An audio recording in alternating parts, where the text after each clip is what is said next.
গরম আবহাওয়ায় আমরা সবাই একটু স্বস্তি খুঁজে পাই এক গ্লাস ঠান্ডা পানীয় বা জল দিয়ে। কিন্তু আসলে কোনটা আমাদের শরীরের জন্য বেশি ভালো? আসুন আজকের ভিডিওতে আমরা জেনে নেই গরমে ঠান্ডা পানীয় ও জলের ভালো মন্দ। প্রথমে আসি ঠান্ডা পানীয়ের কথায়।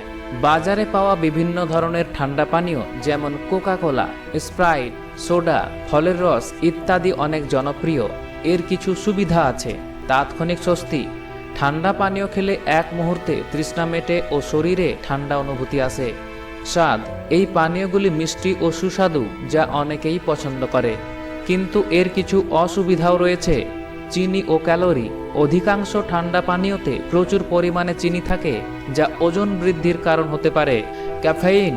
কিছু ঠান্ডা পানীয়তে ক্যাফেইন থাকে, যা শরীরকে ডিহাইড্রেট করতে পারে। স্বাস্থ্য ঝুঁকি।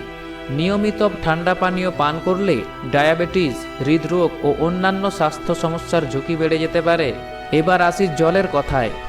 জল আমাদের জীবনধারার অন্যতম গুরুত্বপূর্ণ উপাদান। গরমে জল পান করার কিছু প্রধান সুবিধা রয়েছে। সেগুলি হলো ডিহাইড্রেশন প্রতিরোধ।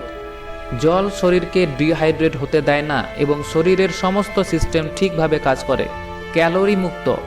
জলে কোনো ক্যালোরি নেই, তাই এটি ওজন নিয়ন্ত্রণে সহায়ক। তাপমাত্রা নিয়ন্ত্রণ। জল শরীরের তাপমাত্রা নিয়ন্ত্রণে সহায়ক এবং গরমে শরীর ঠান্ডা রাখে। জলের সেরকম কোনো বড় অসুবিধা নেই, তবে স্বাদহীন। অনেকেই জলকে মিষ্টি বা স্বাদযুক্ত পানীয়ের তুলনায় কম পছন্দ করে। গরম আবহাওয়ায় স্বাস্থ্যকর ও স্বস্তিদায়ক থাকার জন্য জল সবসময় সেরা বিকল্প। ঠান্ডা পানীয় মাঝে মাঝে পান করা যেতে পারে, তবে তা নিয়ন্ত্রিত মাত্রায়।